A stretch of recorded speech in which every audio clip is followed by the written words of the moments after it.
Alors le BIM, bah, c'est quelque chose, comme vous le savez, qui a démarré en 2014. Hein. On a l'habitude de dire que l'année zéro du BIM en France, c'est 2014, avec la publication du rapport Delcambre, la mise en place du plan de transition numérique pour le bâtiment, etc. etc. Les premières actions. Nous, on s'est engagé dans le BIM à cette époque-là, à peu près, fin 2014, c'est cette mission qui m'a été confiée par le directeur général de l'époque, puis les orientations qu'on évoquait tout à l'heure pour la mise en place de ça. Sur les opérations de travaux, soit en neuf ou en existant, depuis donc, 2014, date à laquelle on s'est emparé du sujet, on a lancé aujourd'hui 65 opérations en BIM, ce qui fait certainement de 3F l'un des maîtres d'ouvrage les plus engagés dans ce sujet-là. Et sur ces 65 opérations, des résultats très nuancés en fonction des opérations de travaux, en fonction des équipes avec lesquels on a fait ces opérations de travaux, en fonction des objectifs qu'on pouvait avoir aussi sur ces opérations de travaux. En 2015, on était très, comment dire ça, idéaliste ou naïf en fonction de comment on voit les choses. En tout cas, on avait une certaine idée de ce qu'était le BIM. Bon, 5 ans ou 6 ans après, cette idée-là s'est confrontée à percuter le réel. Et aujourd'hui, on est beaucoup plus pragmatique et lucide par rapport à tout ça. Donc on le sait, hein, la maquette unique de la phase de programmation jusqu'à la phase de gestion, ça n'existe pas.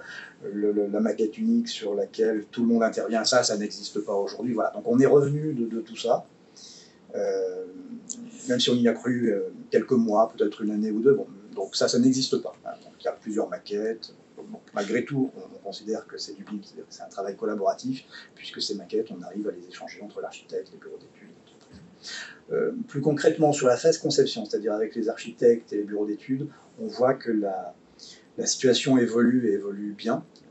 Là où il y a 4 ans, 5 ans, on recevait des maquettes qui étaient de piètre qualité, aujourd'hui c'est plus le cas. Les maquettes que l'on reçoit sont de bonne qualité, bien renseignées, bien documentées, avec les bons objets, donc ça c'est une bonne chose. Et on arrive à en faire quelque chose, c'est quand même l'essentiel, parce qu'une maquette c'est une maquette, si on n'en fait rien derrière, ça ne sert pas à grand chose.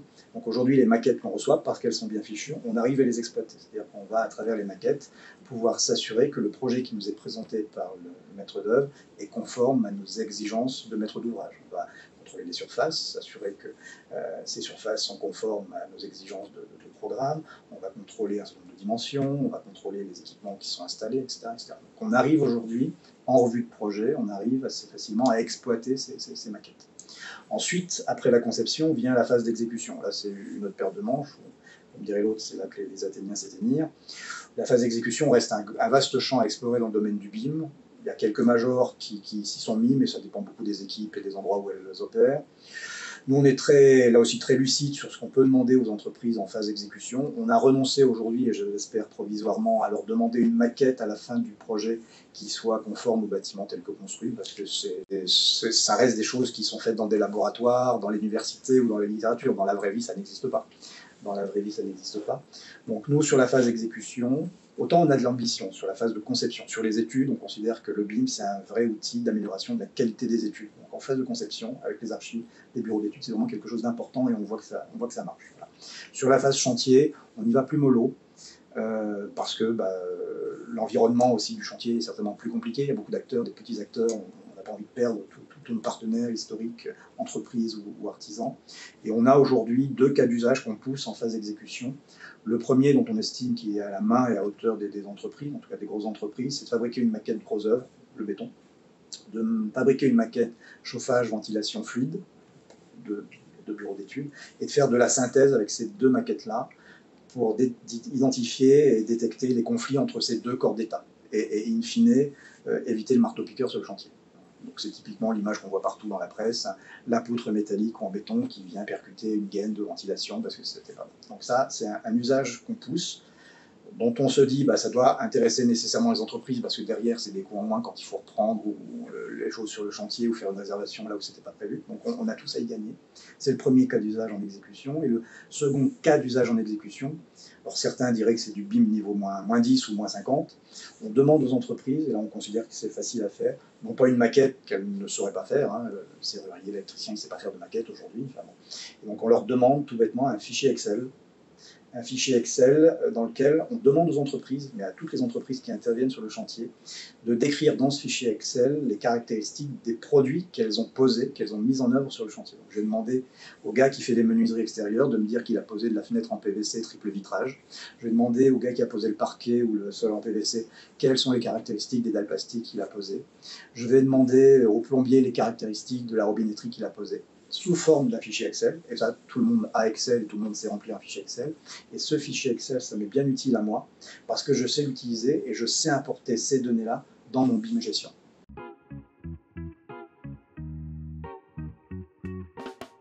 Ah bah, on est sur de l'import. Aujourd'hui, on est sur du bricolage. On est sur du bricolage, on est en une solution un peu hybride où je récupère ce fameux fichier Excel avec les caractéristiques que j'importe, un fichier que j'importe dans un SaaS d'import, que j'importe dans le BIM de gestion. J'ai un outil BIM de gestion. Et puis j'ai récupéré aussi la maquette de l'architecte, maquette qu'il a pu mettre à jour pendant la phase chantier. Et cette maquette-là aussi, je vais l'importer dans le BIM gestion. Je vais récupérer par là la géométrie, les espaces, les surfaces. Et les deux, bon an, mal an, ça me donne ma maquette BIM gestion exploitation.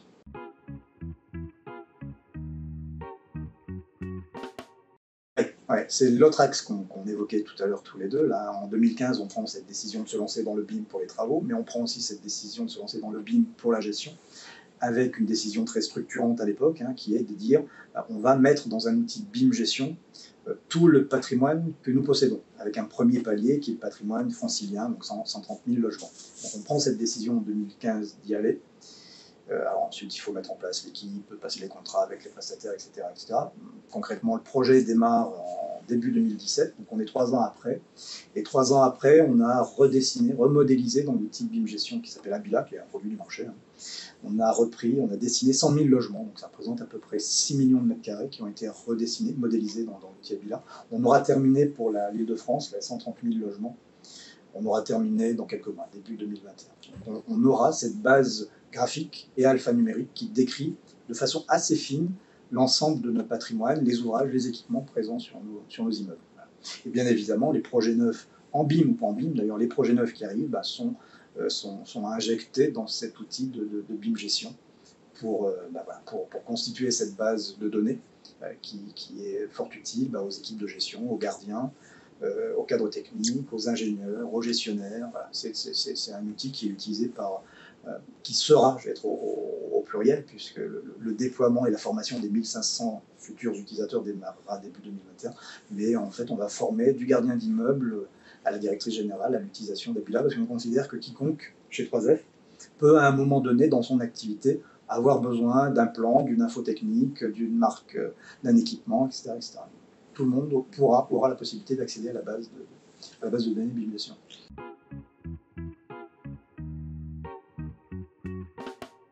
C'est un gros truc, parce que, alors déjà, numériser 130 000 logements, ça a été un gros truc, en 3 ans, on mettra un petit peu plus de 3 ans au final, on mettra 4 ans, mais figurez-vous qu'en 2019, qui a été l'année de production la plus forte, avec notre prestataire Parera, qui est le prestataire qui modélisait dans l'outil Habila, au plus fort, on était à près de 4 000 logements par mois, c'est-à-dire 4 000 logements dessinés par mois, modélisés par mois. Donc, on était sur un processus industriel, on avait chez notre prestataire Parera une trentaine de dessinateurs, d'architectes dessinateurs qui travaillaient pour nous. On est sur du projet industriel. Et là, ce qu'on a devant nous, donc début 2021, on va lancer la formation, donc c'est 1500 personnes, c'est 900 gardiens, c'est 400 administratifs, 200 cadres, voilà, on est aussi sur des projets qui sont assez monstrueux en termes de taille, d'énergie qu'on y consacre, et derrière, d'attente aussi. Les ambitions ou les attentes qu'on a vis-à-vis de ces outils-là, parce qu'on y a mis beaucoup d'énergie, d'ingénierie et aussi d'argent, on en attend aussi beaucoup.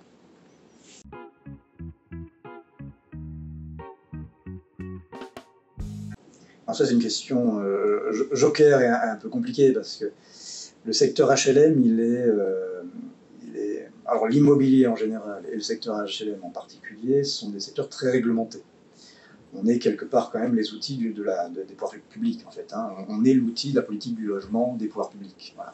Donc tout ce qu'on fait aujourd'hui, quand je lève mon stylo là, il y a certainement un texte de loi qui me dit comment lever mon stylo et écrire ce que je veux écrire. Voilà. Donc l'acte de construire, de gérer, de rénover dans le secteur du HLM, il est très encadré par des textes réglementaires, différentes sortes de textes. Mais tout ça est très encadré. Donc on dépend beaucoup de la volonté des pouvoirs publics et donc des gouvernements en place. Voilà. En fonction de la nature des gouvernements, des politiques du logement, de l'habitat qu'ils prônent, bah forcément, ils adaptent les outils à leur disposition, en particulier les outils HLM. Si vous avez suivi l'actualité, je ne m'étendrai pas plus là-dessus, de ces derniers jours, effectivement, 3F appartient à Action Logement, je vous l'ai dit tout à l'heure en introduction.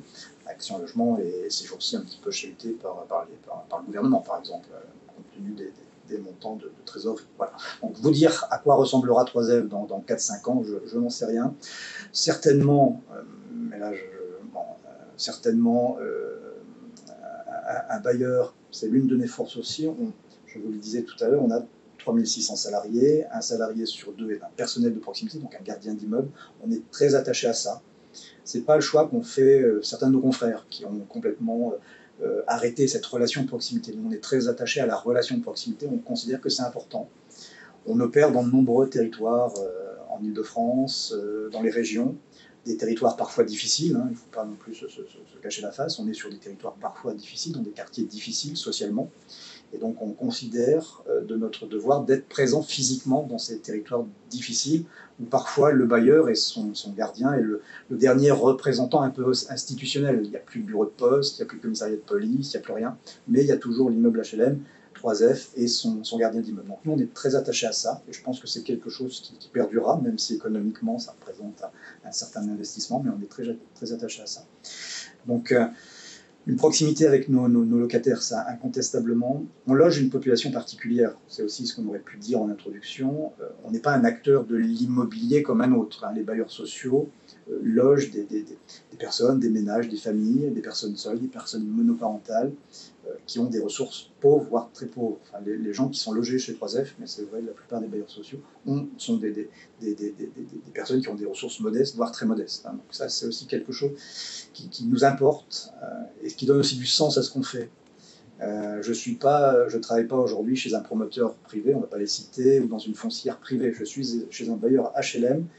Et même si je suis parfois éloigné des préoccupations de mes locataires, je ne les vois pas tous les jours, les locataires, mais le matin, quand je viens bosser sur des sujets hyper techniques, je sais que tout ça sert quand même une ambition qui est d'aider mes clients locataires, d'être utile.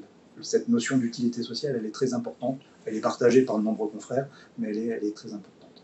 Donc cette attention locataire réaffirmée, ça je le pense. C'est aussi, deuxième enjeu, peut-être deuxième max, qui perdurera dans le temps aussi, c'est cette proximité, je parlais de la proximité avec nos locataires, mais c'est cette proximité avec les territoires. Et on ne construit pas le même immeuble à Paris intramuros ou dans la banlieue de Tours ou près de Nice. Voilà, donc il y a un attachement au territoire, une attention au territoire. Les projets de construction neuve que l'on fait ou les projets de réhabilitation d'existants que l'on fait, on les mène en concertation, en intelligence avec les collectivités, avec les élus, parce qu'on construit des bouts de ville. Quand on construit un immeuble, on construit un bout de ville. Quand on réhabilite un immeuble existant, bah, on rénove un quartier. Donc ça ne peut pas se faire tout seul ici à Paris, au siège, dans le 13e arrondissement. Ça se fait dans un territoire avec les partenaires du territoire. Donc ça aussi, c'est une marque forte de la marque 3F. Et puis on parlait digital, c'est quand même l'objet de cette discussion. Je pense que le digital, ben, il sera beaucoup plus présent qu'il ne l'est aujourd'hui. Pendant très longtemps, c'est vrai chez 3F, c'est vrai aussi d'autres bailleurs, l'informatique s'est résumée aux gros ERP de gestion qui faisaient tout. Voilà. La gestion des locataires, la gestion des fournisseurs. Voilà. Aujourd'hui, on a cassé un petit peu cette organisation du système d'information-là et on n'hésite pas à aller chercher sur le marché, auprès de start-up ou d'autres d'ailleurs, les briques logicielles qui viennent compléter le RP de gestion parce qu'on veut offrir des services supplémentaires. Donc on est dans une logique aussi finalement d'agilité vis-à-vis de notre système d'information et de l'organisation de notre système d'information.